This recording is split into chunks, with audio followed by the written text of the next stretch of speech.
Hello, assalamualaikum warahmatullahi wabarakatuh. Yoyya harka fuune akkam jirtan kabajamoo barattoota keenya. Barnoonni keessan akkami qophiin fatanaa qormaata. Bakkuma jirtanitti rabbiin nagaa isinitti haa ta'u, nageenyi Waaqayyoo isinirra haa jiraatu. Barnoonni keenya kanarraa immoo Economicsii kutaa 10ti. Economics kutaa 10 unit 1 introduction to the behavior of consumer behavior, or the theory of consumer behavior kan jawa amala consumer kochu kan jirti takka qabdi takka concepts of utility lalle utility maal jechuudha maal yaanni utility kan jedhu lalle arranta nammo barnoonni keenya karraa economics kutaa 10 takka qabdi lama 1.2 sorry the Cardinal Utility Theory kan jedhu laalla amma dura ammoo utility nga gammachuu waan takka ugaa fayyadamne waa tajaajila yookaan gudii yookaan ammoo sarvisii tajaajila fayyadamuurraa gammachuu harkannu jenne gammachuun sun ammoo yoggaa laalle haala daataa isiidha neecharri isii kwaaliteetiifidha jenne waan gartee lakkoofsaan safaramaatii miti haa ta'u immoo ekonomistoonni isuma tanaa kwantifaayi godhuudhaaf carraaqqii godhan jenne safaruudhaaf yaalii godhan jenne malli isaan ammoo approachin isaan itti safaruudhaaf yaalii godhan kaardinaalii fi ordinaaliidha jenne kaardinaal jechuun lakkoofsaan ordinaaliin ammoo gara fuulduraatti kan barannu immoo ta'u order gochuudha mee mala safara isaanii kana keessaa ni laalla yaalii isaan godhan tanaas akkamitti immoo utility tana safaranii fakkeenyaaf nyaata tokko yoo nyaatte utility irraa argattaa bishaan yoo dhugde utility buna yoo dhugdes utility dha gammachuu irraa argatta gammachuun harkamu sanga safaruu ni dandeenya koo baay'ee na gammachiise baay'ee natti tolee malee safaruu ni dandeenya mee safaruu wanni kun lakkoofsaan ni safaramti yookaan ammoo safaruu ni dandeenya mee ekonomistoonni gaa safaruudhaaf mala lama fayyadaman cardinal approach fi ordinal approach fayyadaman mee nuti kana keessa arrantana the Cardinal Utility Theory yookaan ammoo cardinal jechuun kan lakkoofsaati jechuudha lakkoofsaan kan jiru kana kan barannu ta'a kanaafuu hanga dhuma barnoota keenyaatti xiyyeeffannaan akka nama waliin turtan jaalalaa fi kabajaan isin affeera. Okay, let us begin. Cardinal Utility Theory Theory gartee utility safara utility da kan lakkoofsaa jechuudha cardinal lakkoofsaan by number jechuudha. At the end of this section we will learn the cardinal utility and it is key assumption gartee cardinal utility ni baranne jechuudha keessatti akkasuma ammoo we compute the total utility safara gartee total utilities akkata shallagnu compute ni goona jechuudha shallagna akkasuma immoo calculate marginal utility illee ni shallagna and also it says the law of diminishing marginal utilities ni baranna akkasuma immoo derive consumer optimum kan ni baranna jechuudha consumer optimization kan jedhu. Okay, the key concept ammoo utils jechu unity gartee safara utility ti cardinal utility nammo utility lakkoofsaan jechuudha lakkoofsaan safara. Okay, how do you measure the satisfaction level or utility that you get from good and the service?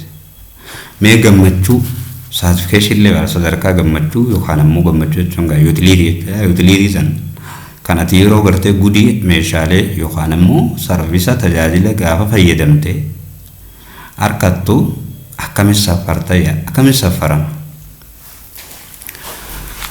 Okay. To get higher level of satisfaction, sadarkaa gammachuudha olaanaa argachuuf, the consumer must be able to compare the utility of various basket of goods that can be bought with the available income.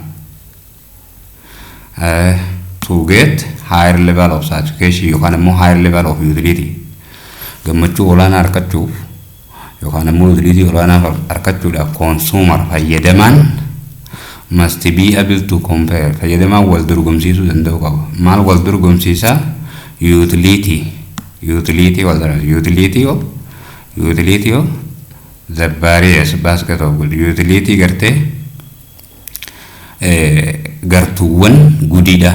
Basket of goods jechuun amma gartuu gudiidha jechuun meeshaa fakkeenyaaf muuzii kiiloo takka lama ta'us kiiloo takka ta'us basket of goods jenna.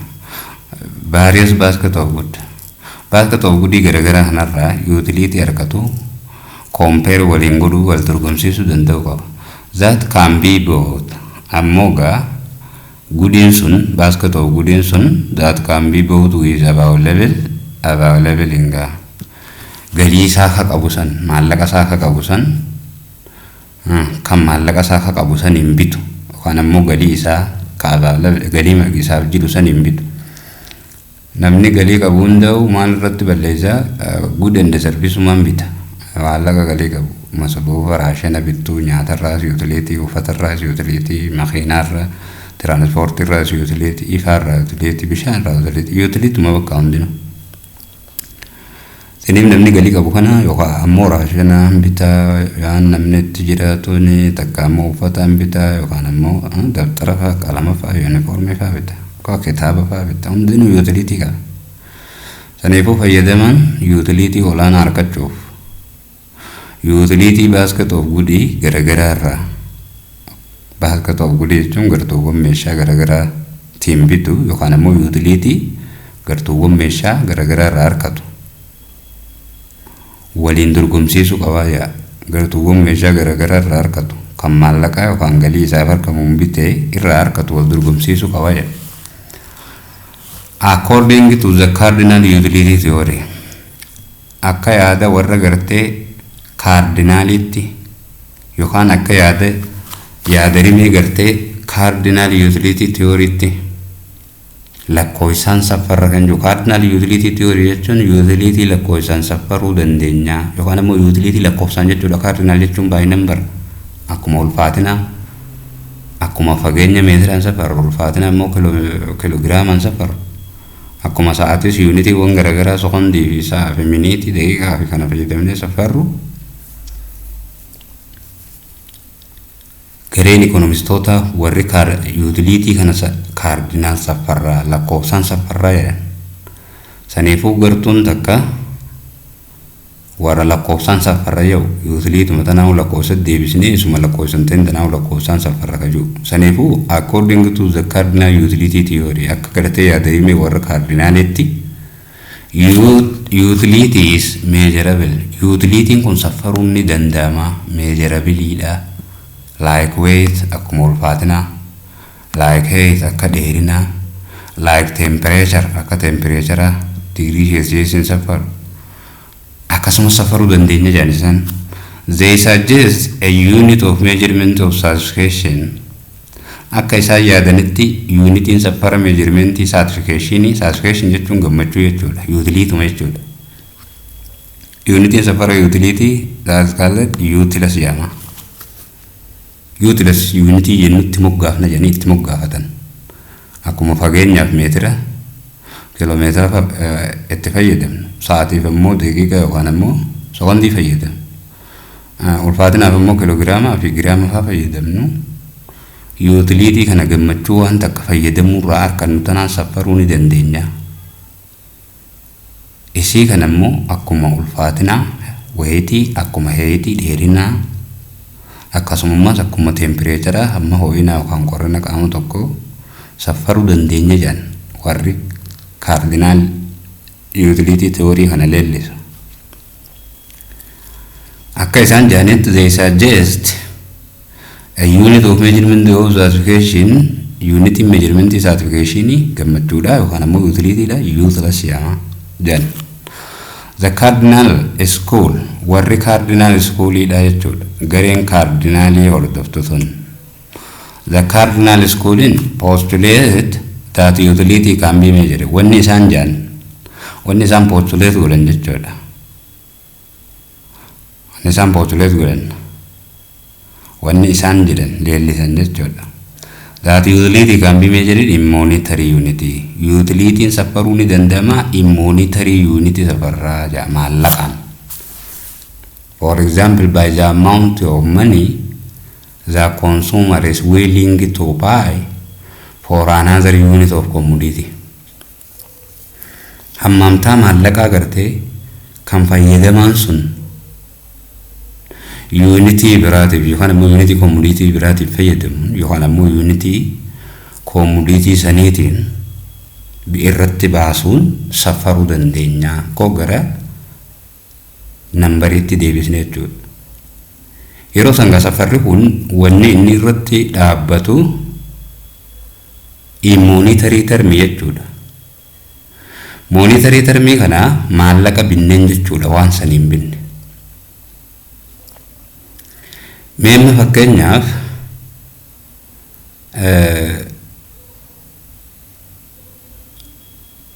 yoo ka fudhannu taate daabboon takka qarshii 15 yoo ka ta'u ta'e utilitiin daabboo takkitti irraa argamu san qarshii 15 waan ta'eef utilitiin daabboo irraa argamu eega gatiinsi qarshii 15 taate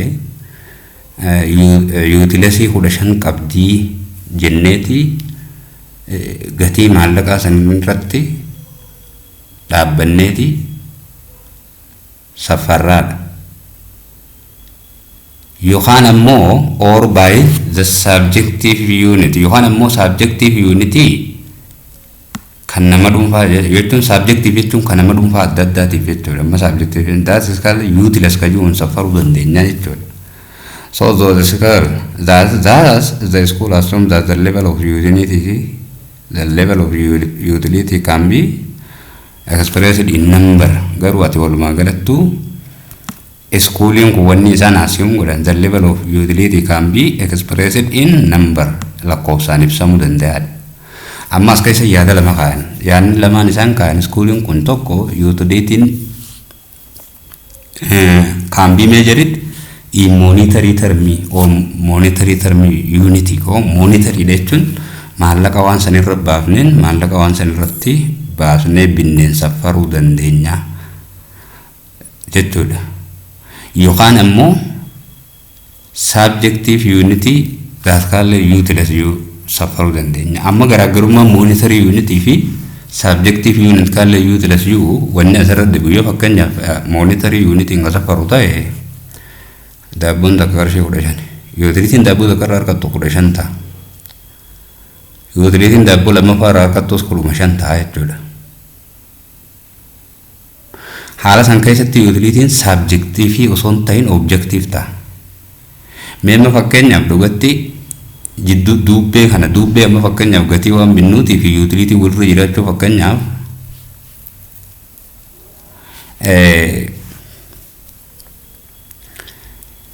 nyaata tokko fataraaf yoo ka fudhannu taate nyaata tokko daabboo fi dinnichaa yoo ka fudhannu taate akka garaa gaawarra gata Harargeetti beekamu jechuudha fakkeenyaaf yoo ka fudhannu ta'ee fi yookaan ammoo firfirii yoo ka fudhannu ta'ee fi killee ka fudhannu ta'e xibsii ka fudhannu ta'e gatiin isaanii tokko miti. Gatiin xibsiitii fi gatiin killeetii fi gatiin gartee firfirii yookaan ammoo daabboo fi fuul tokko miti. Waan san irratti gatiin isaanii garagara ta'uu beekama akka xibsiin irra qaalii ta'e. Duuba gatii wal dhabuu kana keessatti wanni sun gatii garagaraa qabaachuu maaliif gatii garagaraa qabaate garuu duubbee isaa wanti jiru utilitii guddaa qabaadha amma xibsiin killeerra. Akkasuma immoo gartee dinnicha yookaan firfiriirrillee killee dhaatu irra utilitii guddaa qabaadha. Gatiin isaanii tokko miti dhugaa akkasuma wal caala. haala san irratti gaa wanni utility computeraa fi silkiin immoo wal qixaa miti gatiin isaanii. Computeraa irra utility guddaa qaba jenna jechuudha yoo gartee unitiin ka saffaru ta'e computerri irra qaale waan ta'eef. Yommuu haala san irratti yoo saffaru haala saniin ka deemu taate utilitiin kun marginal utilitiin yeroo hundaa dhaabbataa ta'a jechuudha. Garuu ammoo reality utility irraa utility wajjin hin deemu jechuudha. Marginal utilitiin decrease ta'a deema. Adda fayyadamnuun irra ta'a deema. Boodatti dhufna gara fuulduraatti. Yommuu subjective ta'e wanni subjective jiru fakkeenyaaf amma tibsiin nama tokkoof utility guddaa qabaachuu danda'a. Nama biraatiif ammoo dinnichummaan irraa yookaan firfiriin tibsiirra utility guddaa qabaachuu danda'u. Haala kana keessa subjectiveidha. Saniifuu monitorii yoo deemnee akka waan objective taate jechuudha. Wanni gatii guddaa qaba hundi utility guddaa qabaatti yoo san akka monitoriitti. Garuu subjective unitiin taasifamee utils ka utils fayyadamuu dandeenya. Subjective jechuun wanni qaaliin san nama hundaaf gammachuu wal qixaan kennitu. Campaign jedhe namni yoo fedhe fakkeenyaaf tibsii dinnichaa fa'aa daabboo fa'aa karra jaallatu. Haala san keessatti isaan subjective utility utils kan jedhamu fayyadamnaa jedhan. Ati walumaa galattu warri cardinalidha kun yookaan ammoo school of cardinal utility lakkoofsaan safaruu dandeenya jedha. Let us see assumptions of Cardinal Utility Theory. Assumption jechuun haa jennu jechuudha. Assumption jechuun haa jennu jechuudha. Jechuun yoo ulaagaan kun ka guutamu ta'e safaramuu ni danda'a lakkoofsaan jechuudha. Amma assumptioniin fakkeenyaaf barnoota kee keessatti barnoota kee hunda dhibba ni fidda yoo njee assume jeetiin jabaattee qo'attaa jennu mana barumsaa irraa naftaa jennu kitaaba baay'inaan dubbistaa jennu hojii manaa ni dalagdaa jennu qormaata irra ni argamtaa jennu waan si dhibe hunda ni gaafattaa jenna. Yoo kan assumption akkana yoo jennu taate dhibba ni fidda jenna. Dhibba ni fidda assume dhibba ka fiddu assumption nuti qaban yoo jabaattee qo'atte yoo gartee waan hin beekne barsiisaa gaafatte yoo mana barumsaa irraa fuudhatte yoo hojii manaa dalagde yoo fatanaa irratti argamte yoo jabaattee dubbistee qabiyyee barnootaa hunda ka galfattu taate dhibba ni fiddaadha. Assumption nuti jenne yoo gartee assumption kana guutte dhibba fidda. Assumption kam yoo daree irraa fuudhatte yoo jabaattee qo'atte yoo kitaaba dubbiste dhibba ni fidda. Taas assume jenna. Saniifuu assumption jechuun amma jennu jechuudha. Assumption kun yoo guutamu ta'e utilitiin cardinal numberiin safaramuu ni danda'a. Yookaan lakkoofsaan ni safaramaadha. Saniifuu assumption isaanii maal amma eekan assumption isinii galeega. Ati barnoota hunda dhibba ni fidda. Barnoota hunda dhibba ni fidda. Assume jedhe. Fakkeenyaaf jecha assumption jiru isinii galeega. Assume jabaattee qo'atta daree irraa naftu baay'ee dubbista hojii manaa ni dalagda waan si dhibe ni gaafatta yoo kana ta'e dhibba ni fiddan jaa assumption hin tarreessimman jechuun yoo assumption san guutame dhibba fidda yoo waan assume goone tana ka jiraatu ta'e ati dhibba fidda yoo daree irraa fuudhatte yoo jabaattee dubbiste yoo jabaattee qo'atte assumption kana yoo guutte malee ati dhibba fiduun hin jiru. Saniifuu assumption jechuun haa jennu jechuudha. Fakkeenyaaf ati dhibba ni fidda ni qo'attaa jennu jabaattee qo'attaa jennu barnoota irraa naftaa jennu waan si dhibe ni gaafattaa jennu hojii manaa ni dalagdaa jennu qormaata hunda irratti argamtee dalagdaa jennu dhibba ni fidda. Yoo akkas kennu qo'aa jennu jechuudha. So assumption kunis assumption isaan godhan kun yoo assumption kun guutame utilitiin cardinal yookaan ammoo nambariidhaan safaramuu dandeessiidha. May assumption isaan maal jedhan number 1 the consumer is rationally. Assumption in dura consumer rationally la. Consumer rational jechuun murtee sirrii kenna jechuudha. Waan bitu san irratti utility olaanaa argachuudhaaf baasii baasaa jechuudha. Ko utility isaa olaanaa yookaan ammoo utility guddaa fedhaa jechuudha. Kun namni raashinaal ta'e hundinuu. Fakkeenyaaf maallaqa dhibbaa fi qarshii kuma wal bira kaa'ee kan fudhatta kafee irraa filadhu yoo siin jee namni raashinaal ta'e qarshii kuma fudhata malee dhibban fudhatu. Raashinaal jechuun murtee sirrii murteessa jechuudha. Akka isaaf faayidaa olaanaa kennutti murteessa. The main objective of the consumer is to maximize his or her satisfaction. Yeroo waa bite fayyadamaan kaayyoon guddaan fayyadamaadha. Maximize godhuudha jechuun olaanaa taasisuudha. Maal olaanaa taasisuudha? His or her satisfaction. Gammachuu isaa yookaan ammoo utility isaa yookaan isheedha. Maximize godhu olaanaa taasisu. Amma maximize jechuun quufuu jechuudha. Jechuun akka quufuu fedha. Akka malee beerootee daabboo shayyoo sii kennine shan fudhatta. Hedduu fedha namni. Because rational waan ta'eef akka isa quufsutti akka isa gahutti fudhata. Saniifuu jechi consumer isa rational jee consumer kun waan fayyadamu sanirraa utility maximize gochuudha jechuun quufuu fedha jechuudha satisfaction. Maximize utility jechuun quufuu fedha jechuudha. Wanni sun akka isa quufsisutti fayyadama jechuudha. So giving his or her limited budget or income. Haala gartee baay'inni isaa yookaan ammoo maallaqni inni qabu galiin inni qabu giving ta'etti jechuudha. Giving jechuun dhaabbataa ta'etti jechuudha. Giving jechuun wanni kana jijjiiruu hin dandeessu jechuudha. Amma kennamaadha jechuun you cannot alter. Galiin isaa sun 10,000 ta'u 10,000, 20,000 ta'u 20,000, 40,000 ta'u 40,000 isaa giving hin jijjiiramu jechuudha. Galii isaa dhaabbataa yookaan daangaa ta'e san keessatti jechuudha. Saniifuu consumerri rationalidha jedha. Assumption tokko consumer rationalidha jechuun galii isaa dhaabbataa ta'e saniin waan bitu san akka isaaf gahutti akka isa quufsutti bitaa jechuudha. Thus, in order to maximize his or her satisfaction, kanaafuu fayyadamaan sun satisfaction yookaan ammoo utility jechuudha. Satisfaction gammachuudha yookaan utility ma jechuudha. Walta'u utility isaa yookaan ammoo gammachuu isaa maximize godhuuf gammachuu isaa yookaan ammoo gammachuu isaa maximize godhuudhaaf the consumer has to be rational ta'uu qaba. Rational ta'uu qaba jechuun quufuu jaallataa jechuudha. Utility maximize gochuu kan jaallatu ta'uu qaba jechuudha. Murtee akkasii kan murteessu ta'uu qaba jechuudha. Rational jechuun akka isa quufsutti akka isa gahutti. Namni hundinuu hedduu fedha waa hunda. Wayyuma fedha namni hundi hedduu jaallata. Maa hedduu jaallata? Because he is rational.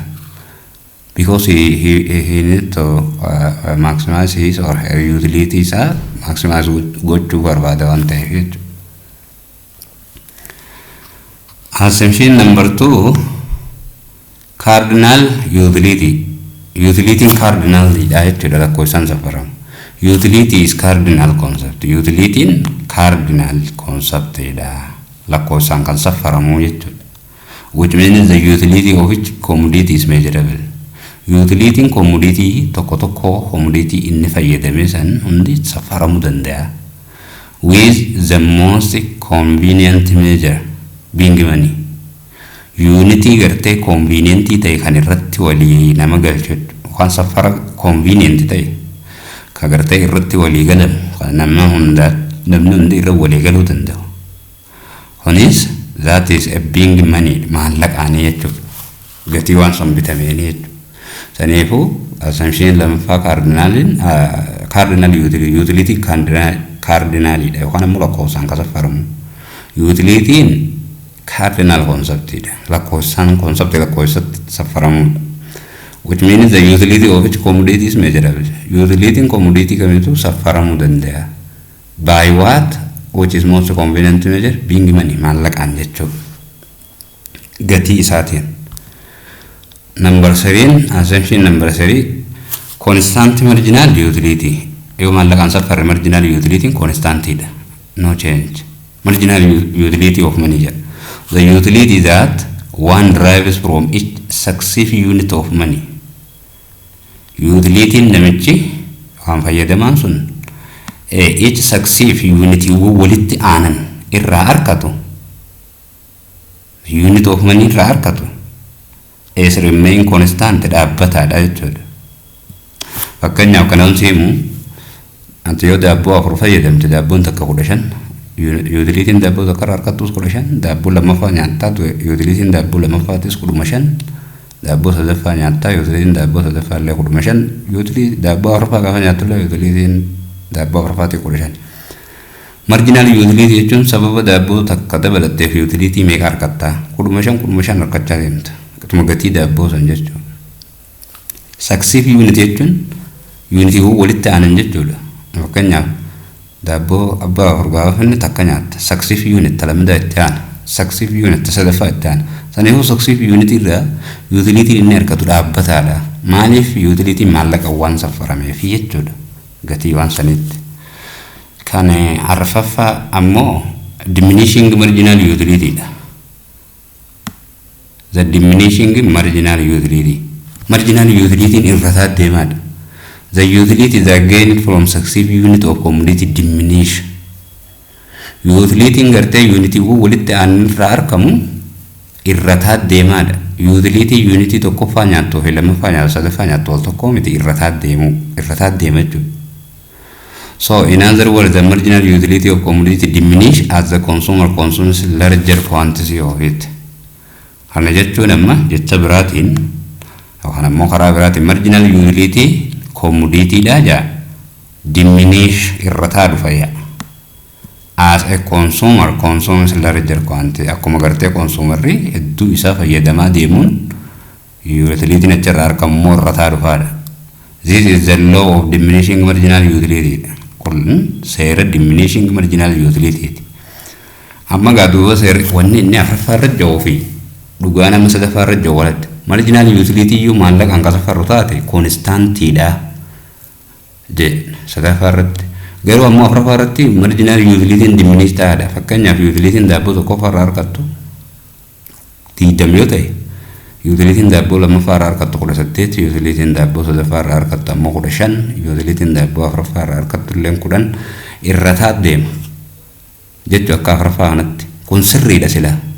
Fakkeenyaaf dheebottee gaafa bishaan si kennan bishaan si haa tarreessinu burcuqqoo tokkoffaa dhuyda utility guddaa qabdi ka lammaffaa dhuyda akka ka dura sanitti hamuunaan hin dhuydu xiqquma dhuyda maali utilitiin isaa qixasanii miti jechuudha. Ka sadaffaa gaafa dhuydu amma ka lammaffaa hamuunaan hin dhuydu ka arfaffaa burcuqqoo afuraffaa gaafa si kenne utilitiin osoo deemuu zeeroo ta'a jechuun burcuqqoo sanirraa kanaa ala walii dabalachuun barbaaddu quufte jechuudha. Yeroo utilitiin marginal utilitiin gartee dabalata ati burcuqqoo bishaanii dhuydu argattu zeeroo ta'e ni quufta walii gaynaa jetta. Saniifuu hamuunni ati burcuqqoo dheebottee bishaan burcuqqoo tokkoffaatti dhuyde fi lammaffaatti dhuyde sadaffaatti dhuyde wal tokkoo miti adaduma ati burcuqqoo dhugaa deemtuuni utilitiin irrataa deema jechuun utilitiin ati bishaan irraa argattu irrataa dhufa jibbaa dhufta jechuudha. Gaafa immoo utilitiin kee maximum ta'etti walii achi booda marginal utilitiin zeeroodha. Burcuqqoon dabalata dhuydu bishaan ni jibbisaa jechuudha. Si qoqqofachiisa bakka khalaas. Kun sirriidha arfaffaa kun seeruma isaa kanuma waan namni fayyadamu hundaati. Marginal utilitiin unity walitti aanurraa argamu irrataa deemaa jedha. So assumption kun sirri. And also afuraffaa irratti ammoo the total utility of basket of goods depend on the quantity of the individual commodity. If there is any commodity in the bundles with quantity x1, x2, xn, the total utility is given by the summations of total utility x1, x2, xn. Therefore, total utility waliigala gartee basket of goods irraa argattu wanni inni irratti hundaa'u quantity individually tokko quantity ati fayyadamtee commodity san irratti hundaa'a jechuudha. Kun fakkeenyaaf daabboo fuudhan beeloftee daabboo afurii nyaatte utilitiin daabboo tokkoffaa lammaffaa sadaffaa arfaffaa irraa argattu hundinuu adda addaa utility garaagaraa sii kennite hagaatti qooftee utilitiin kee zeeroo ta'utti jechuudha. Hoggaa qooftee utilitiin zeeroodha beeku. Utilitiin marginal utilitiin gaafa ati quufte zeeroodha jechuun wanni daabboon dabalata nyaattu utilitii siin kennitu ni jibbisa. Haa ta'u immoo gaafa beeloftee nyaatte daabboowwan kana daabboo dura nyaattu irraa utilitii guddaa argatta. kalama farra utility wayyuma argatta kasata farra osuma jettu aga ugaa qofa dhiyaate marginal daabboon hundi utility garagara kannate dhumarratti immoo daabboon marginal utility daabboo dhuma zero ta'a qofta jechuu gaasan ala kana keessatti amma assumptioniin shanaffaa total utility basket of goodidha kan fayyadamaan fayyadame tokko tokko unity commodity inni fayyadame irratti hundaa'a isaanuma waliidhaana. So if there is any commodity you hajiraatu ta'e jechuudha number of any commodity shan fakkeenyaaf inni daabboo afurii fudhanne afurii jechuudha. Commodity yoo jiraate bandadiin kun yookaan ammoo basket of goodiin kun banda jechuun gartuuwwan nyaata kanaa hundi jechuudha. The quantity x daabboo tokkoffaa quantity x 2 daabboo lamaffaa quantity x n daabboo afuraffaa akkasitti itti fufu. So total utility wan daabboo kanarraa tokko tokkoon argatte garuu wal qixaa miti. Adadumatti daabboo dabalattee nyaachaa deemtu marginal utility irratti dhufa waan ta'eef jechuudha. Walitti daanaa jechuudha total utility. Total utility tokko tokko commodity fayyadamtee sanirraa argattu walitti daana. That is total utility is equal to the functions of daabboo takkaffaa, daabboo lammaffaa, daabboo sadaffaa, arfaffaa, shanaffaa to n jechuudha. Haala kana assumption inni kenne. Let us come to measurements of utility. Measurement safara isa jechuudha shallaga utility. That total and marginal utility. Total utility fi marginal utility. Total utility is utility waligala jechuudha. Total utility that refers to the total amount of satisfaction. Total utility jechuun ida'ama waligala satisfaction yookaan utility consumer argate. Get from consuming kan inni gartee fayyadamuun argate maal fayyadamuun or processing takka waan takka fayyadamuun yookaan qabaachuun argate some specific quantity ammaamtaa quantity murtaa'aa ta'e commodity murtaa'aa ta'e tokko jechuudha waliigala ka fayyadamerraa kan inni argate jechuudha fakkeenyaaf daa commodity x at particular time yeroo kenname tokko keessatti yeroo murtaa'aa tokko keessatti yeroodhaan dangaadha jechuudha. So as the consumer consumes more of good eggs akkuma namichi gartee good eggs kana fedhu daabboo haa jennu fedhu buna haa jennu buna burcuqqoon haa jennu fedhu shaayii burcuqqoo haa jennu hanguma fayyadaman gudii kana gartee konsum tahaa deemu dabalachaa deemu per time proved over proved yeroo irraa jechuudha dabalachaa deemu his or her total utility increase utility isaa dabalaa deema. Utility damni utility waligala dabalaa deema. However, there is saturation point. Garuu haa ta'u malee immoo saturation point jira. Saturation jechuun bakka utility maximum ta'u. Qachi ala waan san fayyadamaa olullee utility finneef marginal utility zero ta'u jechuudha. Saturation point jira. Bakki sun saturation point jechuun bakka itti quftu jechuudha. So there is saturation point for that utility. Bakka utility olaanaa jechuudha. Qachi ala waa takka fayyadamaa utuu sin daballe jechuudha. So for that commodity saturation point jira. Garuu immoo haa ta'u malee fayyadamaan kun unity tokko lama sadii jechaa fayyadamaa deemu. Total utility isaa dabalaatuma deema. Haa ta'u immoo however saturation point jira. Bakka itti gartee waliin dabalamne olaanaa gaafa gahe jechuudha. For that commodity. After which the consumer will not capable of enjoying greater satisfaction from it. Saturation point kun bakka gartee fayyadamaan not be able enjoy greater satisfaction from it. Satisfaction dabalata irraa kan hin arganne jechuudha. Bakka quufte yeroo san fakkeenyaaf nyaata tokko nyaattee quufte utilitiin kutannoo dura fudhattu irraa argattu guddaa kattaan irraa garuu gaafa dhumarratti quufte saturation point gaafa gahe utilitiin achi booda nyaata sanitti hin deebitu. Maaliif quufte walii sanii booda sitti ol deebi'a. Saturation point jechuun akkas bakka itti utilitiin olaanaa jechuudha total utility. Therefore kanaafuu total utility refers to kanaafuu total utility wanni inni yeroo the total utility derived from consuming any unit of commodity x. Kanaafuu total utility wanni inni yeroo utility waliigala hamma lakkoofsa unity commodity yookaan gudii net x ta'e tokko irraa argattu jechuudha. Fakkeenyaaf x yookaan daabboo ta'u ta'e n unit jechuun daabboo 5 daabboo 6 daabboo 7 guutuu isaarraa hanga nyaata irraa argattu jechuudha. Let us come to marginal utility. Marginal utility dabalata jechuudha. Waan unity tokkoon yogguu dabalatte utility irraa argattu jechuudha. Fakkeenyaaf daabboo tokko nyaatte utility. Daabboo lammaffaa nyaachuuf utility hangamtu sii dabalame. Daabboo sadaffaa nyaachuuf hangamtu sii dabalame. Saniifuu unity dabalata fayyadamterraa unity gartee unity gudiidha tokko kan dabalata fayyadamte. Sababa fayyadama gudiidha yookaan immoo commoditiidha unity tokkoon dabaltee fayyadamteef utility hammam sii kenneedha unityin dabalataa san. Akkas jechuun marginal utility jechuun. So it is referred to the additional utility dabalataa. Utility dabalataa kan obtain kamaan irraa uumame jechuudha. Maal irraa argame obtained from consuming an additional unit of commodity. An additional unit of commodity.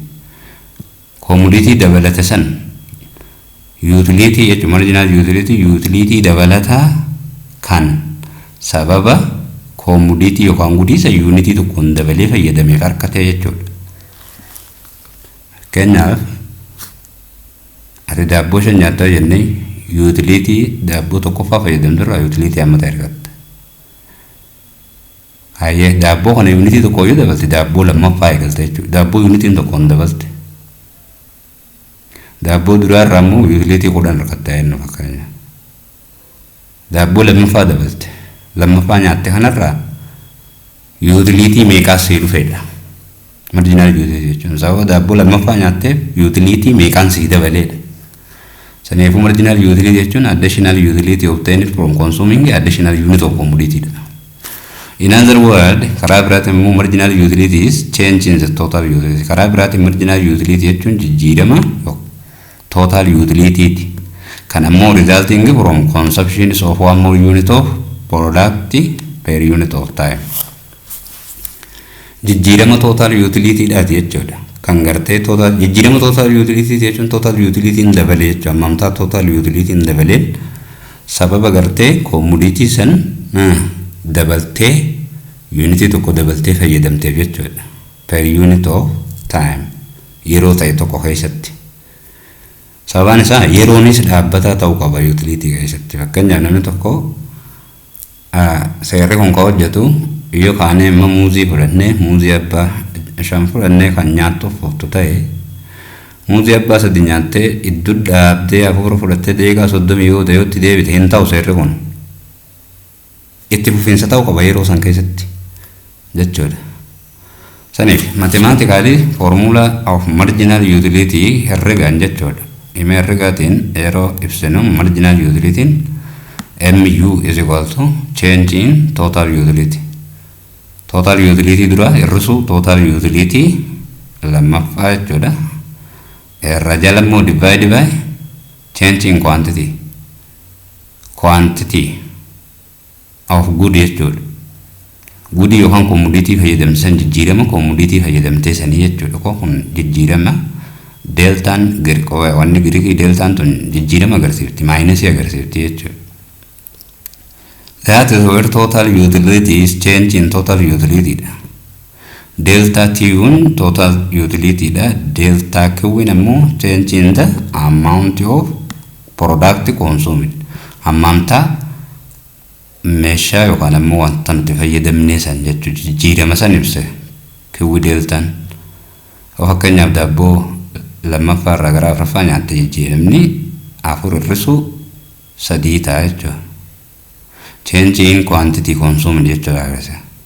Total utility ammoo total utility dura irratti total utility lammaffaa total utility lammaffaa irratti total utility dura jechuudha. For example, mee fakkeenyaaf suppose nam beeka jedhamu tokko get 10 utility 10 argate from total utility by consuming 2 orange lama nyaateeti utility 10 argate.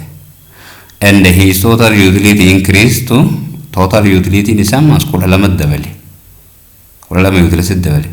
Because as he consumes 3 quantity of orange. Sababa orange sadi nyaateef. Kanaaf amma durarratti beekan utility 10 argate. Utility 10 eessarra daabboo wanni orange lamarraa burtukaana abbaa lama nyaatee utility kudhan argate. Ammallee egaa total utility isaa kan oranjii lamaa kudhan ture kun kudhan irraa gara 12tti jijjiiramee jira. Sababa inni muuzii oranjii ka sadaffaa nyaateef jechuudha. Yeroo kana keessatti marginal utility ka oranjii sadaffaa meeqa lama qofa jechuudha. Lamaan dabale utility lama qofa kenneef jechuudha. Thus, kanaafuu conceptions of third quantity of orange. Kanaafuu fayyadamni oranjii sadaffaa fayyadamuu kun yookaan muuzii burtukaana sadaffaa fayyadamuu kun has caused total utility increase by 2. Total utility akka lamaan dabalu taasise. Maaliif duraan gaafa oranjii lama nyaata 10 tureef gaafa oranjii sadaffaa nyaata 12 dhufe. Saniifuu total utility 12 irraa 10 irraa gara 12tti jijjiirame jechuudha. So amma waliigala wanni inni qabu total utility 12 utils minus 10 utils. Kanaafuu nuti amma utility gartee marginal utility oranjii sadaffaa barbaadu utility total utility waliigala sardi oranjii irratti jiru oranjii sadaffaa irratti jiru kun 12 jechuudha. Oranjii lama nyaatee duraan 10 argate. Sadaffaa nyaannaan 12 argate. Total utility oranjii sadaffaa waliin jiru 12. Kanaafuu total utility kana 12 hir'isu total utility jira kan unity lama 10 ture san jechuudha. Irra jala yookaan ammoo hiru unity duraan nyaate 2. Unity immoo marra jiru sadaffaa 3 hir'isu lamaati jechuudha. Therefore, mathematically, the marginal utility of third orange is 2 utils. Marginal utility is equal to change in total utility. Change in total utility kudalama irrisu kudani jechuudha. Total utility ni kau ligalatti unity sadaffaa irratti 12. Unity lammaffaa irratti 10 ture. Saniifuu total utility final total utility irrisu yookaan ammoo utility 12 irrisu utility dura 10 utils 10 irrisana irra jala immoo hammamtaan waan inni fayyadamee kan isiin jijjiiramte change in the quantity consumed duraan jalqaba lama nyaate jechuudha. Amma ammoo gaafa total utility 12 unity 3 nyaate saniifuu 3 minus 2 jenna jechuudha. Saniifuu gubbaarraa 12 irrisuu fudhanii 2 ta'a. Akkasuma ammoo 3 irrisuu 2 takka ta'a. 2 nama takkaaf 2 2 utils ta'a jechuudha. Saniifuu marginal utility sababa unity orange unity tokkoon dabalee unity sadaffaa nyaateef utility meeqa argateedha. 2 isaa dabalte. Hoosanee jechuudha. Activity find the missed value of total utility. Missed value of total utility and the marginal utility in the following table kenname barbaadiyya. So numerical value of marginal utility and the total utility derived from the conceptions of hypothetical commodity X. Kan fakkeenya jechuudha. Hypothetical kan fakkeenya kenname namichi commodity X fayyadama jennee kenname gabatee isa kenname kana missed value barbaadiyya total utility fi marginal utility. Okay, quantity consumed. Row in dura first row quantity consumed, second row total utility, third row marginal utility. Gaafa ammoo wanni inni fayyadame quantity consumed 0, total utility 0 dha. Asirratti marginal utility 0 ngoonu. Namoonni gariin barattoonni gariin asirratti 0 godhanii dhafan gaafa barbaade. 0 irra 0 undefined. Kanammoo kanuma goonan jirtu. Marginal utility gaafa garatee ammoo waan tana goleeksii kana tokko fayyadame utility 8 argate. Marginal utility unity tokkoffaa irraa argate meeqa 8 jechuudha. Number 81.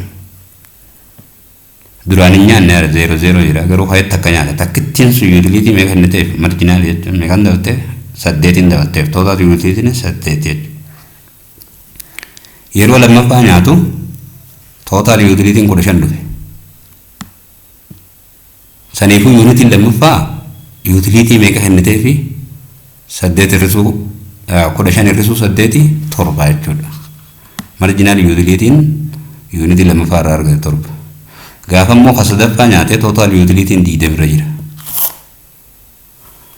haye total utility diidamira jira total utility diidamira jira unity sadaffaa irraa kana total utility unity lammaffaa irra jira diidamira su 15 marginal utility unity sadaffaa irraa argate 5 jechuudha akkasuma immoo yeroo unity arfaffaa fayyadamu arfaffaa yeroo nyaatu marginal utility sadi argate total utility hin jiru saniifuu total utility meeqa jasitti diidam ture meeqa sadaffaa irratti afraffaa irratti ammoo unity arfaffaa utility sadi uma kenneef duuba total utility maal ta'uu qaba sadi da'u diidamii sadii jechuudha 23 maaliif total utility waliigalaa gaafa unity sadaffaa nyaatu diidama ture gaafa unity afraffaa irraa nyaatu immoo marginal utility unity afraffaa sadi ture saniifuu total utility unity afraffaa irratti ka diidama unity sadaffaa irra ture da'u marginal utility sadaffaa diidamii sadi ta'a jechuudha yeroo unity shanaffaa nyaatu total utility 24 dha diidamii afur irrisuu total utility unity afraffaa ka diidamii sadii yoo har'aa irra taate marginal utility takka ta'a jechuudha unity shanaffaa utility takka kenniteef saniifuu namichi kun quufaa dhiyaachuu jira jechuudha unity jaaffaa irra oguu ga'u total utility isaa diidamii afuri ka unity shanaffaa irratti nyaates diidamii afuri walumaa hin jijjiirame jechuun asirratti unity jaaffaa kun hin daballeef saniifuu marginal utility yoo barbaanne total utility jaaffaa irrisuu total utility shanaffaati jaaffaa diidamii afuri irrisuu ka shanaffaa illee diidamii afur 0 ta'a yoo 0 ta'e marginal utility ammoo 0 dha marginal utility takka irrisuu 0 takka 0 takka gaafa jiran 0 dha asi 0 dha quufe namichi jechuu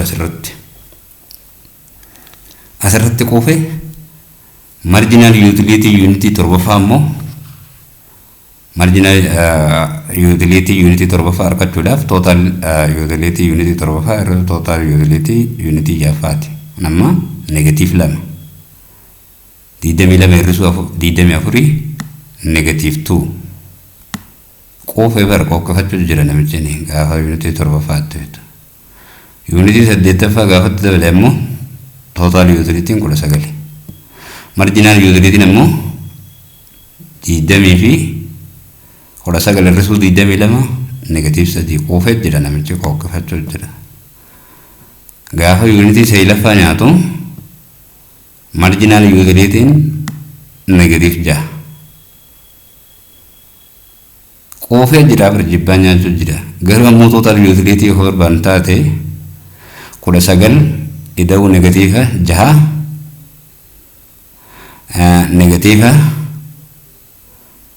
negative 6 meeqa ta'a 13 ta'a 13 jechuudha naa 13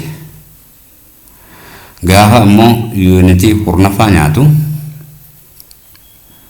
total utility 5 irra jira marginal utility argachuudhaaf ammoo 5 irrisuu 13 negative 8 jechuudha saniifuu bakka itti inni quufe unity jaaffaa kanaa jechuudha bakka itti marginal utility 0 ta'uu fi total utility maximum jechuudha. Example, given the table 1.2 the numerical value of marginal utility and the total utility derived from the conceptions of hypothetical commodity banana banana so he consumed y unit unity tokkoffaa banana nyaatu total utility 12 marginal utility illee 12 yeroo kan lammaffaa nyaatu ammoo total utility diidamii marginal utility unity lammaffaa irratti argachuudhaaf total utility unity tokkoffaa total utility unity lammaffaa irraa hir'inu koo diidamii hir'isuu 12 jechuudha marginal utility.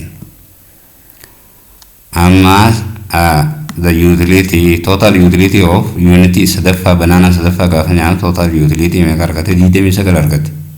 Yoo gaafa lammaffaa nyaatu 22 argate ka sadaffaa nyaatu irra 29 argate. Unitiin sadaffaa bananaan sadaffaa kun utility meeqa isaa kan kajuu argachuuf total utility banana sadaffaa irratti jiru hir'isuu total utility banana lammaffaa 29 hir'isuu 22 torba jechuudha. Marginal utility kun torban dabalee. Gaafa immoo banana arfaffaa nyaatu total utility 34. Marginal utility argachuuf ammoo 34 irraa 20 fi 9 jechuudha.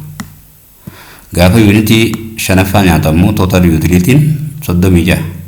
Marginal utility unity shanaffaa argachuudhaaf 30 fi 6 irraa 34 unity afraffaa lama jechuudha.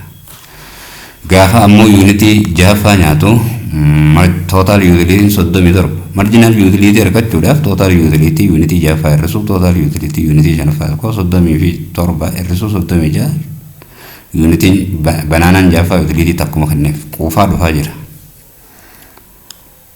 Yeroo unity torbaffaa nyaatu total utility 37. Marginal utility unity torbaffaa argachuuf total utility unity torbaffaa irraa total utility unity jahaffaa koo 37 irraa 37 irra jalatti immoo change in quantity unity torbaffaa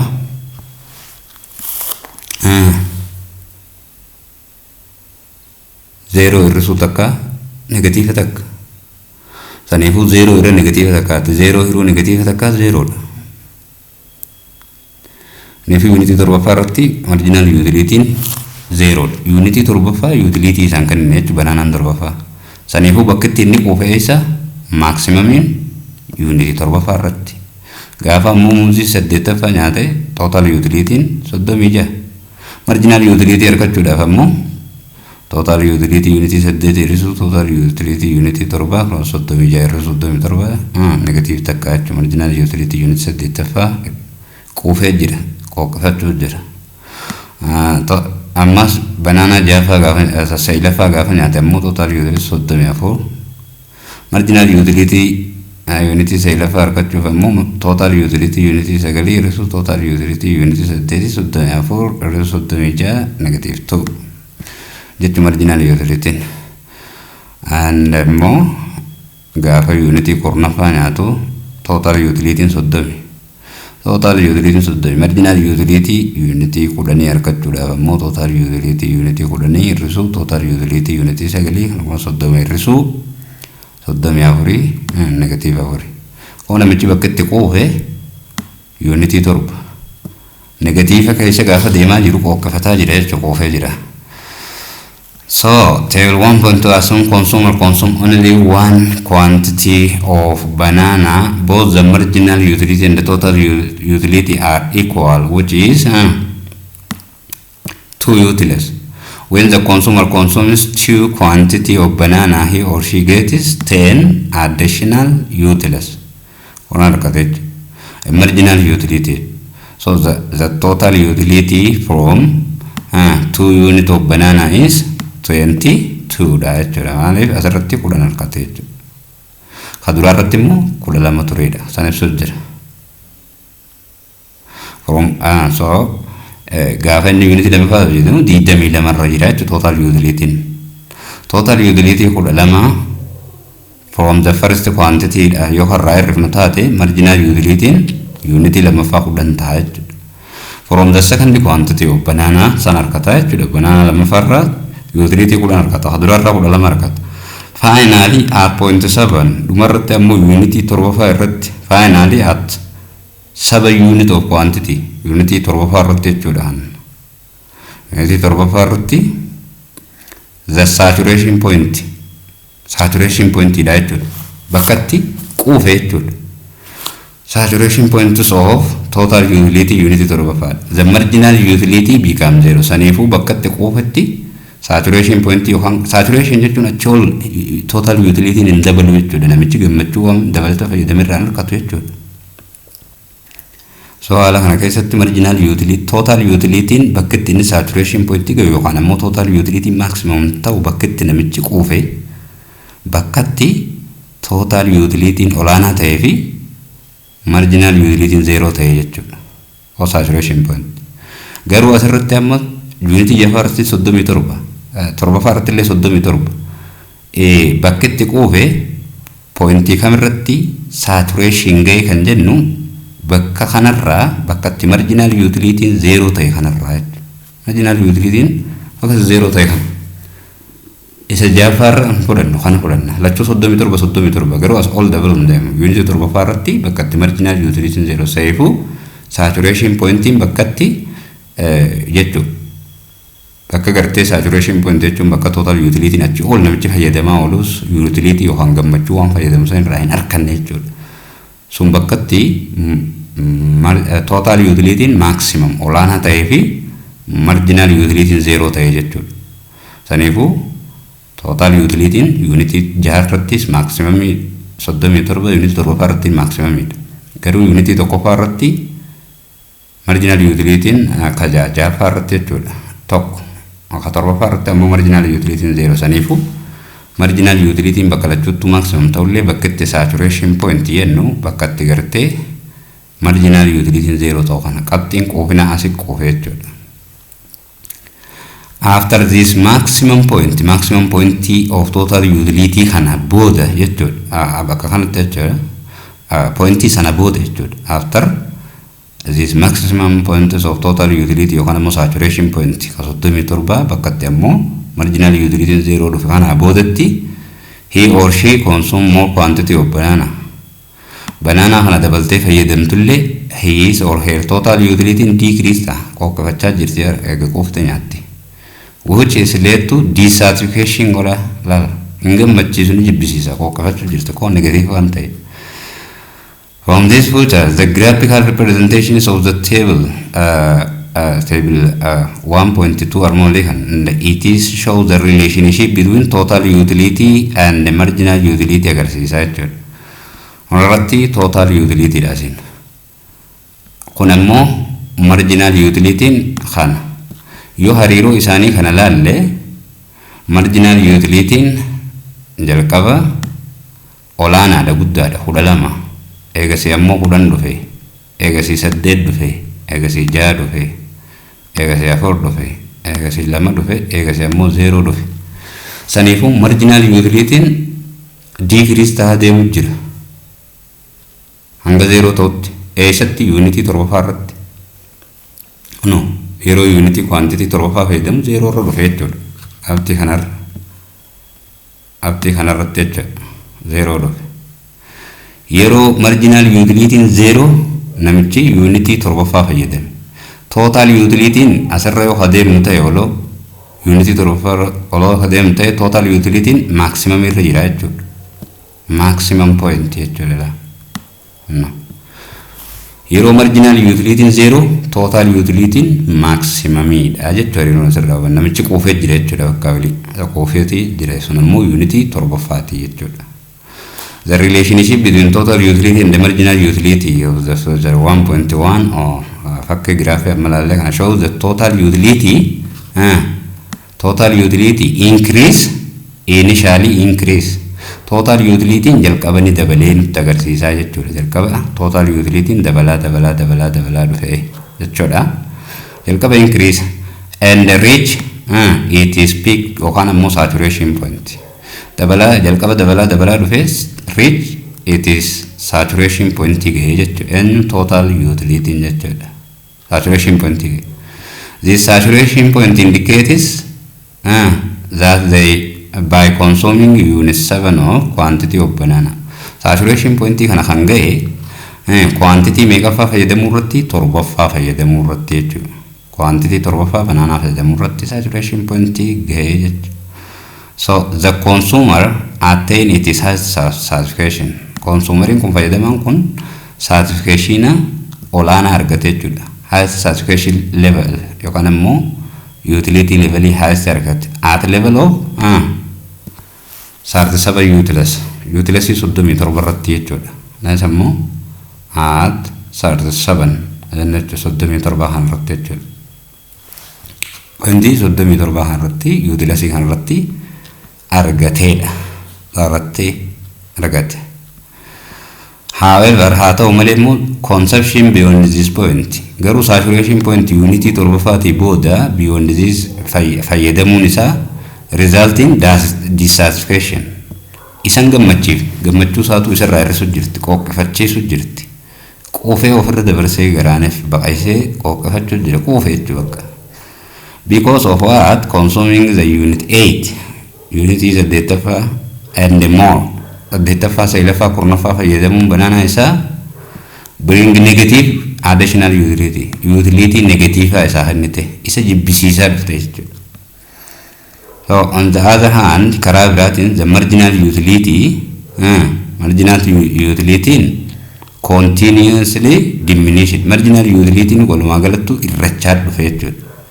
And become zero dhumarratti zero irra gahe. Zero roga gosan when total utility reached its maximum. Yero garte total utility bakka olaanaa saturation point maximum irra gahe marginal utility diminish taa dhufeeti zero irra gahe bakka immoo total utility maximum ta'e sanitti jechuudha. Marginal utility decrease taa dhufeeti zero irra gahe bakka zero irra gahe unity torbaffaa san irratti zero irra gahe bakka san irratti ammoo total utility maximum irra jira jechuudha. Ko saturation point irra gahe jechuudha. Kanaafu on the other hand the marginal utility continuously diminished irrataa dhufe and become zero dhufe jedhuma irratti when the total utility yeroon inni zero ta'e immoo when total utility reached maximum yeroo gahe jechuudha total utility. And then become negative. Achi bodamu negative dhufe jechuudha. Negative ta'utti fufe. As a consumption increased akkuma gartee consumption fayyadamaa dhufetti marginal utility yookaan immoo gammachuun dabalata banaanaas biraarraa harkatu banaana 8 lafarraa harkatu maal ta'a dhufe beyond the saturation point bakkatti quufe sanii unity irra quufe yookaan immoo point irra quufe banaana torbaffaa sanii booda adaduma inni fayyadamaa dhufu negative ta'e jechuudha. Maaliin marginal utility negative ta'e jechuudha. Negative ta'e isa beyond the points of maximum total utility booda jechuudha. Kana jechuun beyond the saturation point jechuun unity torbaffaa booda gaafa fayyadame unity 8ffaa 9ffaa fayyadame marginal utility negative dhufe jechuudha. 8ffaa irratti 9ffaa irratti negative ta'a deeme jechuudha. Negative ta'a dhufe jechuudha. Kana agarsiisa. Activity armangti kanammoo dalagaa hypothetical example from the given table find the marginal utility jedha. Marginal utility barbaadi jedha. Marginal utility consumption of wire. So marginal utility asirratti meeqa 10 asirratti ammoo 6 okay. Marginal utility asirratti ammoo 4 asirratti ammoo 2 asirratti marginal utility 0 asirratti ammoo negative 2 eessatti quufee unity kanarratti 5ffaa irratti quufee. Okay, find the quantity of y where total utility reach maximum point. Maximum point katti gahe barbaadi ya unity 5ffaa dha hono sana isiniin asirratti at 5 unit. So marginal utility will be 0 bakkatti ta'uu jee san barbaadi barbaanne waan unity 5ffaati. What does mean that marginal utility of commodities is diminishing jechuun maal jechuudha. Adaduma namichi unity dabalataa fayyadamaa deemuun gammachuu yookaan immoo satisfaction inni unity dabalata fayyadamuun harkatu irrachaa dhufte jechuudha. Diminishing jechuun. So what does it mean that marginal utility of commodity diminishing jechuun maal irrataa jirti jechuun. Adaduma namni tokko walitti dhaabinsaan osoo iddootti boqonnaan kenneef muuzii nyaatu sana eega qabe tokkoffaa nyaate lammaffaa nyaate sadaffaa nyaatuun unity dabalata gartee nyaatu kanarraa utility inni argatu irrachaa deemti hanga quufutti jechuudha hanga saturation point. Explain the main assumptions of the Cardinal Utility Theory. Cardinal Utility Theory assumption is the consumer is rational, and also the utility is cardinal or cardinal utility, and also that marginal utility is constant if it is measured in money. And also kabira diminishing marginal utility da nakaduma ammo